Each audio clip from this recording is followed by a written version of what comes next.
Hey, yo. Merry Christmas Eve, everybody, and welcome to another episode of The Hype Show. I am Big J All Day, aka the Mighty Big J. Thank you so much for joining me on this Christmas Eve. Merry Christmas and Happy Holidays to you and your families. If this is your first time joining me for an episode of this channel here, please be sure to subscribe and like and comment on the video. And if this isn't your first time, thank you so much for joining me on this holiday episode. We are going to talk about the Week 16 schedule as a whole. We're going to discuss the Thursday night football matchup results that occurred between the New Orleans Saints and Los Angeles Rams. That's where we'll start. And we'll discuss the highlights for the two games yesterday that occurred between the Cincinnati Bengals and Pittsburgh Steelers, and the Buffalo Bills traveling to take on the Los Angeles Chargers. And then we'll go over the rest of the games for the rest of the day today, including the night matchup that'll be on NFL Network. There isn't a typical Sunday night football matchup like there normally would be on NBC. This game is actually going to be on the NFL Network. That's the New England Patriots traveling to take on the Denver Broncos. That game is at 8:15 p.m. Eastern. And again, that's on the NFL Network. And then again, there's three games tomorrow. So we'll be going over those towards the end of the broadcast here. The first game, again, we're going to talk about is the Thursday night football matchup between the New Orleans Saints and Los Angeles Rams. The Rams were the home team, and were hosting the Saints, and they won the game by a final score of 30-22. The Rams are definitely on a roll right now. They improved their record to 8-7, and the Saints fell to 7-8 on the season. So the Saints automatically, as a result, fall down half a game behind the Tampa Bay Buccaneers, who play later today. They're 7-7. They were both had a lead in the division coming into the week, so the Saints are now down a half game in the division. They're not out of it by any means, but that automatically gave the Buccaneers the lead in the division in the NFC South. So again, the Saints fall to 7-8, and the Rams improved to 8-7. The Rams currently sit sixth in the NFC, and that's definitely a far cry from where a lot of people thought they would be to start the season. So the Rams are definitely playing some solid football here. The thing about this game to me was that Puka Nacua, you're going to hear his name a lot going forward. He's definitely proven himself to be one of the top receivers to come out of this draft. And the thing that's absolutely crazy for me is that Puka Nacua was taken in the fifth round. The Rams took 7 players before they even took him. So it's just crazy. If you go back and look at the 2023 draft and look at the wide receivers that were taken ahead of him, you're thinking to yourself, wow, they swung and missed on those for sure. But yeah, the Rams have won 5 of their last 6 games here to get themselves into a nice position here. And again, they sit 6th in the NFC at 8-7. They're second in the NFC West, but the 49ers have already won the division. So the Rams are just fighting for the chance to have a wild card spot. They're probably going to be in the 5, 6, or 7 seed, depending on how things go. But they're most likely going to be in the 6 or 7 spot because of the fact that Dallas or Philadelphia, one of those teams, is going to win the division. And whichever doesn't win the division is going to be the top wild card because of how good their records are. They're each 10-4 football teams. So naturally, one of those teams is going to be the 5 spot, and the 4 spot is probably going to go to whoever wins the NFC South because that's the weaker division of the 4 in the NFC. So we'll have to see how that shakes up here today. Tampa Bay, they host the Jacksonville Jaguars at 4:05 p.m. Eastern later today on CBS. So that game will kind of give us an idea of who's going to do what in the NFC South as far as that goes. But the Rams, they have 2 games left here. The schedule is pretty much done here as we wind down to the final weeks of the season. They're at the New York Giants on New Year's Eve, 1 p.m. Eastern on Fox, and then they're at the San Francisco 49ers the following week, January 7th. The time and network are still to be determined, but Rams sitting at 8-7, the Saints sitting at 7-8 here as far as their record. And looking at the overall standings, like I said, as far as the Saints go, even though they lost the game, they're still just a half game back of the Tampa Bay Buccaneers going into today, and they still sit a half game ahead of the Atlanta Falcons, who are 6-8. So it's still going to be a fight down to the last couple weeks here as far as who wins that division. But that last game of the season that the Saints have here, that's the situation that could come down to the possible who's going to win the division.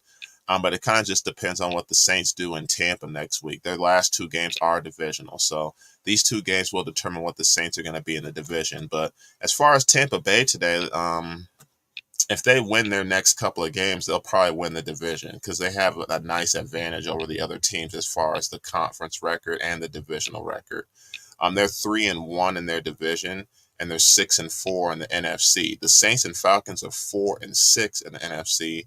The Saints are 2-2 in the division, with the last two games they have left being divisional, and the Falcons are 3-2 in the division. So they have a slightly better record than the Saints. So the Saints are kind of in a tough spot. It kind of just depends on what Tampa and Atlanta do today. But like I've been saying all season, the same thing I've been saying about the AFC South. The South divisions are very muddled, and it kind of just depends on who's going to do what these next couple of weeks. But the Saints, they're definitely in one of those situations where it's either win or go home, as far as I'm concerned, because of the simple fact that these are divisional matchups. They've lost 4 of their last 6. They were definitely in a better spot earlier in the season, like early November. But losing 4 of your last 6 games is not a good way to solidify things as far as the playoff spot. So the playoff chances have diminished, but they're still there. They're not out of it by any means. So, again, we'll just have to see how the schedule shakes out here. The next game we're going to talk about here that has some impact here as far as the AFC goes here. These next couple of games we're going to talk about are AFC related. The game yesterday, the Pittsburgh Steelers hosted the Cincinnati Bengals, and this game was one of those games where it was just never close here. Jake Browning threw 3 interceptions, and that's definitely what got Pittsburgh on the right track here. Pittsburgh won by a final score of 34-11, and the Pittsburgh Steelers improved to 8-7, and the Cincinnati Bengals fall to 8-7. So these are those teams that are in the mix as far as the playoff is looking here in the AFC. And with the Cincinnati Bengals losing, they fell to 10th in the AFC. And Pittsburgh, as a result of beating them, also 8-7. They're 9th in the AFC, and they win the tiebreaker over Cincinnati based on the head-to-head this season. So the Cincinnati Bengals, I kind of counted them out when Joe Burrow went down, and with Jamar Chase going down here. T. Higgins definitely took over as their top receiver, and he definitely has number one receiver ability. But just as a whole here, Pittsburgh has the defense to make you do dumb things, and that's exactly what they did. And they, again, forced Jake Browning to throw 3 interceptions yesterday. The Pittsburgh Steelers, again, they improved to 8-7. Cincinnati falls to 8-7 in the AFC North. So Pittsburgh, by virtue of that, is in 3rd place in the AFC North, and Cincinnati sits at last. The Cleveland Browns are 9-5, and they play later today at the Houston Texans, so we'll see what they're doing. The Baltimore Ravens play tomorrow night at the San Francisco 49ers on Christmas night with their Monday Night Football game. Again, there's 3 games tomorrow, and I'll preview those games for you and give you kind of an idea of what those games are going to look like. But, yeah, the Cincinnati Bengals are definitely in trouble. There's only 2 games left here after that. As far as the Pittsburgh Steelers, they're at the Seattle Seahawks on New Year's Eve at 4:05 p.m. Eastern on Fox. Then they're at the Baltimore Ravens to close out the season on January 7th. So nothing is solidified by any means for either one of these teams. And both of these teams are still on the outside looking in based on the standings right now. So Pittsburgh is going to definitely need some help, but it starts with winning. They got to win their games. And Cincinnati, because of tiebreakers, the Cincinnati Bengals also lost to the Houston Texans earlier in the season head-to-head when Joe Burrow was still in the lineup, so they don't have the tiebreaker over them either. And also the Denver Broncos, depending on what they do today, if they win and improve to 8-7, they would leapfrog the Cincinnati Bengals as well because they have a better conference record. So Cincinnati Bengals are kind of in trouble as far as tiebreakers and as far as their record. So definitely on the outside looking in. For the Pittsburgh Steelers, it's kind of the same thing. They're 4-1 in their division, so that definitely helps improve things as far as their tiebreakers head-to-head with Cleveland and Baltimore, the 2 teams ahead of them. And they're also 6-5 in the AFC, so that definitely helps as well. Their strength of schedule is at a 521 percentage, so that's about 4th or 5th in the conference. So that doesn't really come into play as far as things unless you have a bunch of tiebreakers where the teams are just all knotted together. So even with Pittsburgh winning, they still got some work to do. They and the Cincinnati Bengals got some work to do. They're still on the outside looking in. As far as Cincinnati goes, I'm looking at the rest of their schedule. They're at the Kansas City Chiefs on New Year's Eve, 4:25 p.m. Eastern on CBS. Then they host the Cleveland Browns to close out the season on January 7th. So for the Pittsburgh Steelers, it was definitely nice to get the win and kind of stop the skid, but it still may not be enough to get them where they need to be. The only thing that it does solidify, as far as I'm concerned, is I feel like they'll have another season where they're above 500. They'll probably finish about 9-8, 10-7, depending on what they do. but it still, again, may not be enough to get them in the playoffs because looking at their schedule with the last two games they got, nothing is in stone. Again, they're at Seattle, so that means they have to travel cross country New Year's Eve. And then they're at Baltimore. That's going to be a hard hitting physical game. Playing against the Baltimore Ravens is always tough. Their last matchup, all the way back in week 5, they won the game, but it was low scoring. It was a score of 17-10. So, again, the Pittsburgh Steelers might end up missing the playoffs even if they do finish with a 9-8, 10-7 record, just because of all the tiebreakers that come into play here. Cincinnati is in worse position because of the loss and because of the tiebreakers that they have this year. So, and like I said, when Joe Burrow went down, I didn't see Cincinnati making the playoffs when I thought their season was done. They definitely fought harder than I thought they would, but at the end of the day, it just wasn't enough in place for them to get where they need to.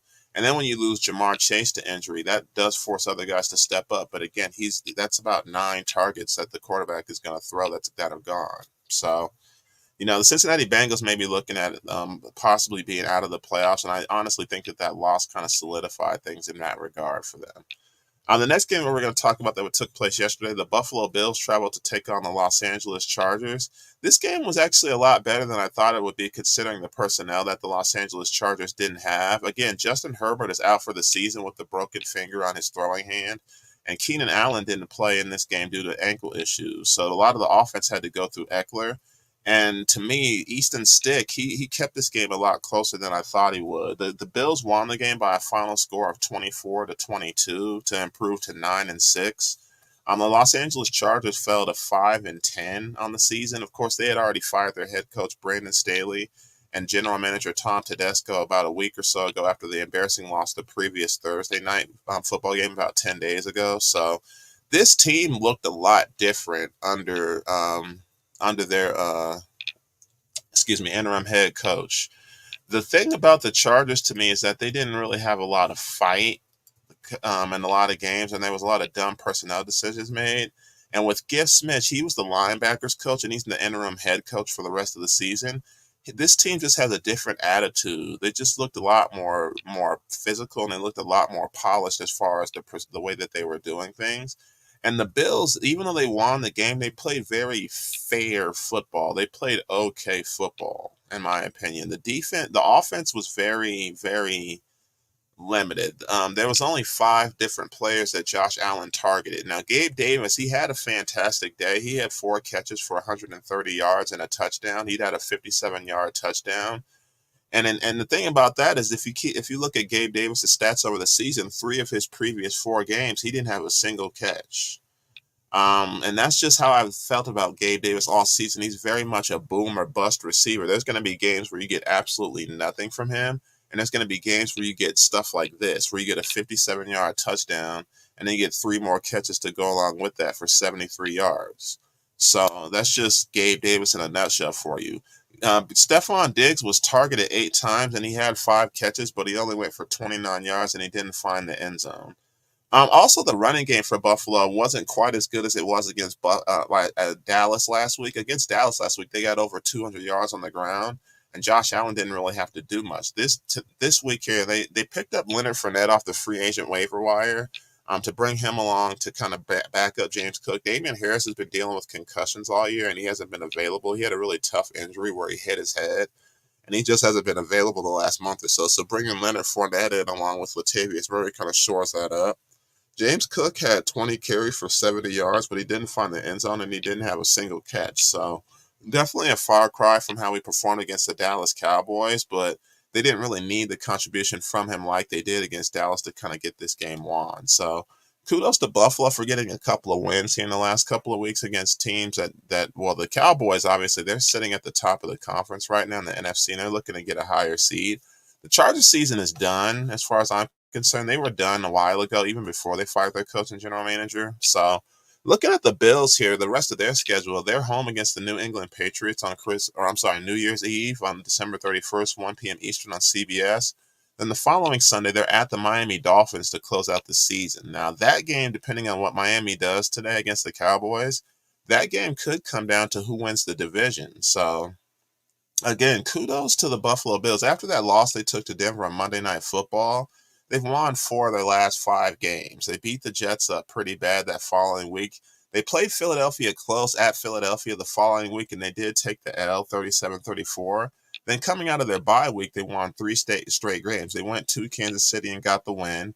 Again, they pummeled the Dallas Cowboys last Sunday, and then they got the win yesterday at Los Angeles. So the Bills are trending in the right direction here, certainly, and we'll have to see how things look here. Their last two games are divisional as well, so that makes it extra important as far as what they do in the division. So a win against the New England Patriots next week, because keep in mind the Patriots beat the Bills all the way back in Week 7. So very surprising loss, but that did happen, 29-25. So keep in mind the Patriots did beat the Bills already. So this would actually make it a split if Buffalo were to get the win. But Buffalo needs these wins. That would put them at 11-6.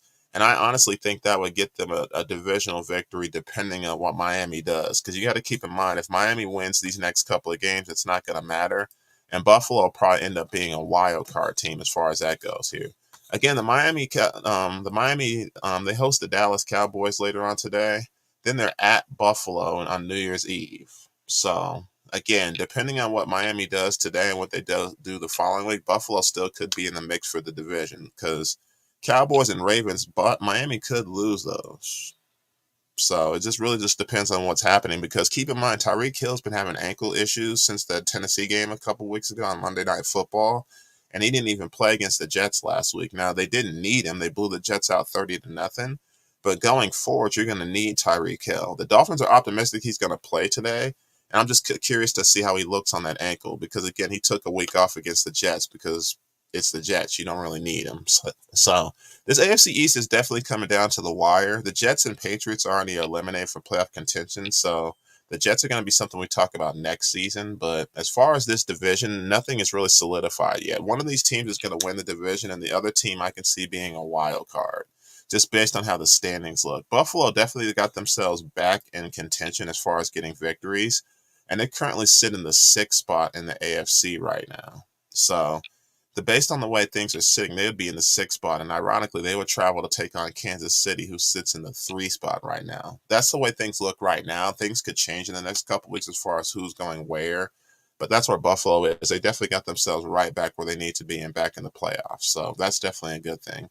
On the flip side, like I said, for the Los Angeles Chargers, they're already out of playoff contention and their season is over. They sit at 5-10. They definitely showed more fight than I thought they would against the Bills yesterday. There was a point where they led in this game, and I honestly thought that they could hang on. But hey, Josh Allen accounting for 3 total touchdowns, 2 of them on the ground, that's going to do you in. Going forward here, I'm really curious to see what the Los Angeles Chargers do in the draft because they're going to need to bring in a head coach and a general manager that have a certain philosophy that is cohesive and goes and goes and sound with each other. And at the same time here, you got some players that are very high salary that may not be on the roster next year. So the Chargers, they have a lot of questions heading into the offseason. You already know you're not going to be a playoff team as you were last year. And there's guys that are not going to be on the team here.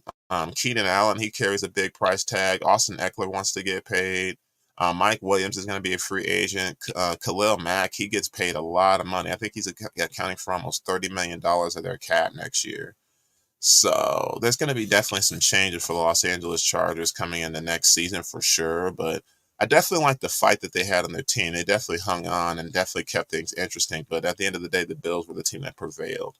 The Chargers are at Denver on New Year's Eve next week, and then they host the Kansas City Chiefs the following week, January 7th, to close out their season. So, again, at 5-10, they're already out of playoff contention, so there's nothing really to say about the Chargers. But, again, they're going to have a lot of question marks coming into next season for sure. All right, so those were the games that have already taken place for the Week 16. Let's talk about the 1 p.m. Eastern games that are going to be taking place today here. The Indianapolis Colts are at the Atlanta Falcons. Again, these games are at 1 p.m. Eastern. The Seattle Seahawks are at the Tennessee Titans. The Detroit Lions will be at the Minnesota Vikings. The Washington Commanders will travel to take on the New York Jets. The Green Bay Packers will be at the Carolina Panthers. And the Cleveland Browns will be traveling to take on the Houston Texans. Now, that game is very important as far as the AFC playoff standings. So that game is pivotal for each team. The Houston Texans are in a 3-way tie as far as the AFC South right now, so they still have a shot to win the division. CJ Stroud is going to be out again today. He's still dealing with symptoms from the concussion he suffered a couple weeks ago against the Jets, so he will not be available for that game. And again, Deshaun Watson, he's been out for the last few weeks and will be on IR, so the Browns are moving forward with Joe Flacco at quarterback. That's going to be a very interesting game. There's one game taking place at 4:05 p.m. Eastern today. That's the Jacksonville Jaguars at the Tampa Bay Buccaneers. Each team needs that game very badly. The South divisions, the NFC South, which Tampa Bay is in, and the AFC South, which Jacksonville are in, are both very murky, and three teams are vying for that top spot right now in each of those divisions. For the AFC South, the Tampa Bay Buccaneers, they have a half-game lead, as I said earlier in the broadcast, over the Saints, and a full-game lead over the Atlanta Falcons. So this win would improve them to 8-7. On the flip side, Jacksonville, again, they're in a three-way tie with the Indianapolis Colts and the Houston Texans. So at 8-6, that would improve them to 9-6. And depending on what Indianapolis does against Atlanta and what Houston does against Cleveland, that might keep them in the lead, or they might still be in a tie. So very important game for each team. At 4:25 p.m. Eastern, the Arizona Cardinals are at the Chicago Bears. And again, another game that's very important, the Dallas Cowboys will be at the Miami Dolphins. That game is, again, taking place at 4:25 p.m. Eastern. Huge game for both teams. Dallas is in a tie right now with Philadelphia at the top of the NFC East at 10-4, and they're looking to maintain that lead. They have a lead right now due to tiebreakers with Philadelphia because they have a better conference record. Philly and Dallas each beat each other, but they have a better divisional record and conference record, which is why they sit above the Philadelphia Eagles. The Miami Dolphins on the flip side here, again, as I was just talking about with Buffalo, Buffalo's trying to keep pace with them for the division. And since they face each other at the end of the season, this game is very pivotal for Miami as well because they want to solidify that spot that they're in as far as winning the conference and keeping pace also with the Baltimore Ravens. They sit just a game behind Baltimore coming into this week. So if Baltimore trips up against San Francisco tomorrow and you win this game, this is going to put you right in a nice position to have that top spot with 2 weeks left to go after that. So this game is very important for the Dolphins and the Cowboys. I'll definitely be watching this game with a close eye because at the end of the day, the Dallas Cowboys, one thing about this game that jumps out to me, actually two things jump out. Number one, the Dallas Cowboys, they haven't beaten a team with an above 500 record yet still. And the Miami Dolphins on the flip side, they're looking to do the same as well. They're looking to beat a team with an above 500 record as well. And I said this in a previous podcast here, previously a few months back about these teams. They really mirror each other in a lot of ways. The Dallas Cowboys and the Miami Dolphins, they're very similar. They beat teams up that aren't that great or very average or mid-tier teams. And when they face teams that have a great record or an awesome record, they just don't know how to handle it. So seeing these teams play each other at this time of the season is going to be very interesting. Tonight's game, that's game that's going to be taking place at 8:15 p.m. Eastern on NFL Network. The New England Patriots are traveling to take on the Denver Broncos. Again, 8:15 p.m. Eastern on the NFL Network. For Denver, as far as they go, they're not out of it by any means, even though they took the L last week. But things are going to be tougher for them. They sit at 7-7, and they're 11th in the conference.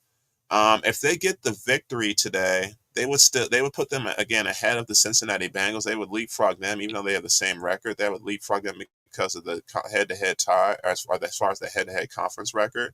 Cincinnati is 0-5 in their division and 3-7 in the conference, and the Broncos have a better record in both of those categories. So they wouldn't move up here, but it wouldn't be enough to move them up into the playoff picture unless the teams ahead of them all decide they want to lose. The Colts, the Texans, the Steelers already improved to 8-7, and the Bengals, they already played. So the Broncos need some help, but it starts with winning tonight. The Broncos are at home again against the Los Angeles Chargers next week, and then they travel to take on the Las Vegas Raiders to close out the season. So the Broncos, they have to win tonight, and they got to win, and they got to hope for some teams ahead of them to fall. That's kind of where the Broncos are at now. But even with a 10-7 record, the Broncos still may miss the playoffs just because of how tight the AFC is as a whole. You have a lot of 7, 8, 9 win teams. So that's just how things are working out right now. From 3 to 10, they're all separated by 2 games. From the Chiefs at 3 all the way to the Broncos at 11, they're all separated by 2 games. Nothing is solidified by any means in the AFC. So very interesting how that shakes up here. The Broncos, to me, they should win this game. Emphasis on should, because the New England Patriots, they're 3-11, easily one of the worst teams in the NFL. The only team worse is the Carolina Panthers at 2-12.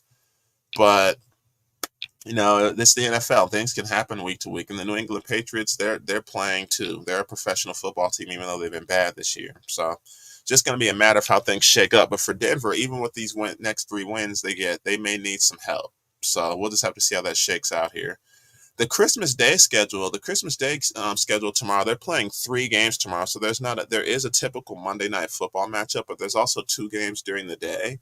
And it's crazy because there's 5 NBA games tomorrow as well. So it's going to be a very packed day as far as sports for sure. The first game tomorrow on the NFL schedule is at 1 p.m. Eastern on CBS. It'll be the Las Vegas Raiders traveling to take on the Kansas City Chiefs, another divisional matchup. At 4:30 p.m. Eastern on Fox, the New York Giants are traveling to take on the Philadelphia Eagles. Again, 4:30 p.m. Eastern on Fox. And then the last game of the day, a typical Monday Night Football matchup, the Baltimore Ravens will be traveling to take on the San Francisco 49ers. That game is at 8:15 p.m. Eastern on ABC and ESPN. That game is looking like a Super Bowl preview because you have the number 1 team in the AFC against the number 1 team in the NFC. Each of these teams are 11-3. So this is going to be good. That game is hard to say. I'm leaning towards the 49ers by 3 points, but I would not sleep on Baltimore because of the things that Lamar Jackson does with his feet and what he does through the air. He can mix it up really well. Even if he only throws for 175 yards through the air, he's probably going to get another 100 yards on the ground with his feet. So that's good enough for a 300-yard game almost right there with what he does.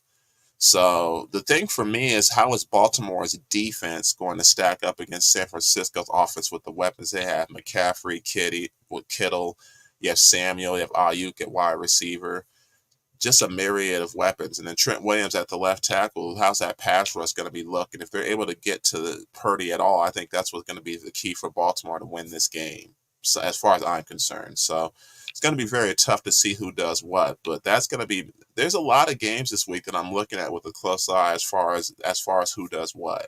That Cleveland Houston game coming up here in about 20 minutes or so, that's going to be a good one. Indianapolis at Atlanta is a quagmire. That game is kind of confusing to me. Atlanta is going back to Taylor Heineke at quarterback. So as far as that game, I'm going to take the Colts to win. Seattle at Tennessee, that's a very intriguing game. Will Levis is out with an ankle injury. I just received that information about 5 minutes ago. Will Levis is not going to be available, so they're going back to Ryan Tannehill at quarterback, and Malik Willis will be available at the backup position. I can still see Seattle traveling and taking a win at Tennessee. Tennessee is already out of playoff contention at 5-9, so they're not playing for anything. As far as Seattle goes, they sit in the 8th spot in the NFC at 7-7 due to tiebreakers. With Minnesota, they lost that game head to head, so Minnesota has the tiebreaker and they get the 7th spot. So me personally, Seattle, they're not going to be able to win the division, as I said, but they still want one of those spots. And sitting half a game behind the Rams, they're going to have some work to do because the Rams beat them both times already this year. So they won't be able to leapfrog the Rams unless they outright have a better record than them. So that starting today, they got to win games. Seattle's in a tough spot. If they lose, they'll probably put themselves out of it. The next game, as far as me, Detroit and Minnesota, I'm going to take Detroit to win that football game. Minnesota is going ahead with Nick Mullins as the quarterback. Joshua Dobbs was relinquished all the way down to quarterback 3, which is kind of wild to me that they did that. So I'm going to take Detroit to win that one on the road. Washington at the Jets. Each of these teams are out of contention. The Jets sit at 5-9. The Commanders are at 4-10. So this game isn't really for anything other than pride as far as anything and improving in the standings a bit. I'm going to take the Commanders to win this football game. The Jets are rolling with Zach Wilson, who's finally had a good game, with that 30-0 win, or I'm sorry, with the victory a couple weeks ago. But the Jets, they're already out of it, and they're looking forward to next season. They activated Aaron Rodgers to their active roster so that he could actually practice with the team for the rest of the year. I guess he's good enough to go as far as practice, but he's not going to play this year, which I said many weeks ago. Aaron Rodgers is not playing this year, but they kind of kept this ruse up and kind of kept this show up to kind of keep themselves entertaining and keep themselves in the media eye and the public eye. But I knew all along Aaron Rodgers was never going to play with that injury. There was just no way. Like, how are you going to go against live action? Sure, you can practice. Sure, you can fling some balls pregame, pause. But how are you going to look against, like, real action with a real pass rush coming at you? I just never thought that was a feasible thing. As far as today's game, though, give me the Washington Commanders by 3. The Green Bay Packers are at Carolina Panthers. The Green Bay Packers, they're sitting at 6-8, and they're 11th in the NFC. They're not out of it quite yet, but it has that feel to it. At Carolina, again, they're the worst team in football. And I got the Packers winning this football game today. The Panthers, to me, their victories are very puzzling. The fact that they beat Atlanta last week, I don't think anybody would have picked that. Even Atlanta Falcons fans thought that they had that one in the bag. So Carolina could surprise me, but I doubt it. I think Green Bay wins this game today. And another game that I really have my eye on, Cleveland at Houston. That game is going to be incredible because Cleveland's defense against Houston, that's going to be the key. I think Cleveland's defense against Houston, without them having C.J. Stroud and with Tank Dell being out for the rest of the season, those two guys were very important to that offense. Nico Collins is going to be back in the lineup today. He was dealing with a calf issue the last few weeks, so he'll be in the lineup today. I'm not sure how effective he'll be, but he'll be in the lineup and he'll be out there today, so that'll help that offense a lot. And also Dalton Schultz will be available today as well for Houston. So Cleveland at Houston, if you'd have looked at this game at the beginning of the season, you'd have probably thought to yourself, oh, this game is going to be terrible. These teams are not very good. They were both last-place teams last year. This year, however, Cleveland has a position as far as playoff spots right now. They sit at 5th in the AFC, and the Houston Texans sit at 8th. So this game is very pivotal to each team for sure. So I'll have a close eye on that game. I'm going to take Cleveland to win this game close. Houston's running game through Devin Singletary has been pretty terrific the last couple of weeks because he's so versatile out of the backfield. But I just don't think having C.J. Stroud in the lineup, not having him available, is going to have an effect on this team as far as their quarterback play. So give me Cleveland close. The 4:05 p.m. Eastern matchup, Jacksonville at Tampa. This one is huge because, again, Tampa Bay, they have the current lead at 7-7 in the NFC South. The Saints fell to 7-8 with their loss to the Rams, and Atlanta, they sit at 6-8. So nothing is solidified in the NFC South, but if you want to give yourself a bigger lead at Tampa, you got to win this game today. But Jacksonville, as I already stated in the broadcast, they're fighting for their divisional and playoff lives too because they sit at 8-6 alongside the Houston Texans and the Indianapolis Colts. Now, by virtue of tiebreaker, they do have the lead as far as the division goes at 8-6. And the Indianapolis Colts would be second by virtue of those tiebreakers. So technically speaking, even though Houston is 8-6, they sit as third, which is why this is all the more important for all those teams in the AFC South outside of the Tennessee Titans. So Jacksonville, if they want to keep that lead and keep that 4th spot, they got to win today. So this is another game I'm going to be having a very close eye on. As far as a winner, it's very hard to say. But I'm going to take Jacksonville close. I'm going to take Jacksonville to win this football game, even though they're at Tampa. Arizona and Chicago, and that game takes place at 4:25 p.m. Eastern. That game doesn't have any implications as far as playoffs either because Arizona sits at 3-11 and they're already out of it. The Bears are 5-9. They have won a couple games lately, but they're 13th in the conference and they have a lot of tiebreakers that aren't in their favor. So I don't see the Bears even going to the playoffs. So this game is just going to be more about who's picking where in the NFL draft in 2024. The Dallas Cowboys are at the Miami Dolphins, and again, that game is huge for both teams because each team wants to prove that they can beat a team that's above 500. Dallas, they got kicked in their mouth at Buffalo last week because their defense didn't travel very well. The defense and the scoring that they have on this team does not travel. That's the problem with this team. The Miami Dolphins don't really have a problem with travel so much as staying focused and finishing games. Because if you go back and look at the Monday Night Football matchup against Tennessee a couple weeks back, they were leading that game by 14 in the 4th quarter, and they just didn't close. So that was their problem. I think Miami, they win this game if they can get that offense going and keep the Dallas defense on their heels, and they close out the football game.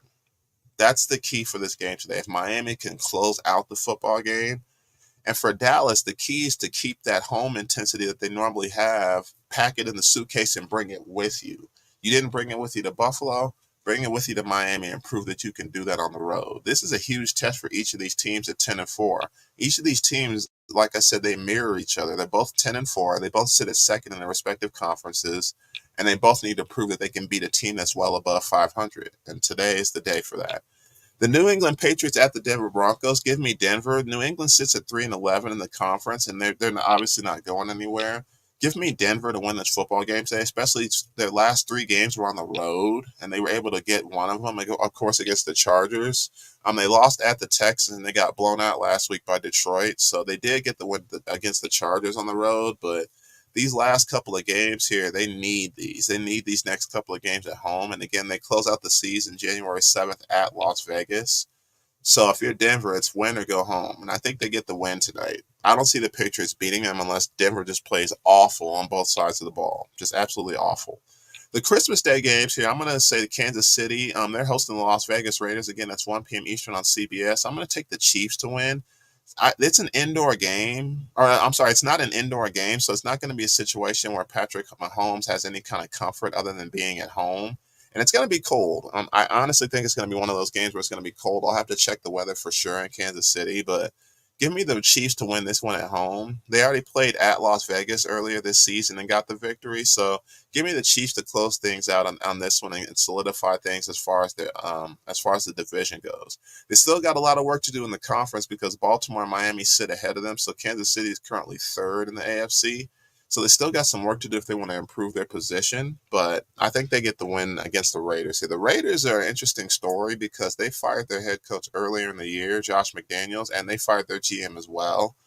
So heading into the offseason, they have a lot of questions as well because they have high paid players, Max Crosby, Devontae Adams, that they may need to move or may need to do some restructuring with. So the Las Vegas Raiders, that I think they're looking more towards the offseason than getting a playoff spot. They sit at 12th in the AFC. And with only a few games left, it's going to be hard for them to make up that ground. So give me the Chiefs to win this game here today. The next game coming up tomorrow afternoon, 4:30 p.m. Eastern on Fox here, the Giants are at the Philadelphia Eagles. The Philadelphia Eagles, they're definitely in a tailspin right now as far as their schedule and the way they look, and they just don't have the same punch that they had earlier in the season. And losing that Seattle game, that definitely kind of exposed them a bit. They've lost three straight games. They were 10-1 prior to that, and I honestly thought they were going to run away with the top seed, but not so fast. The Giants played them tough.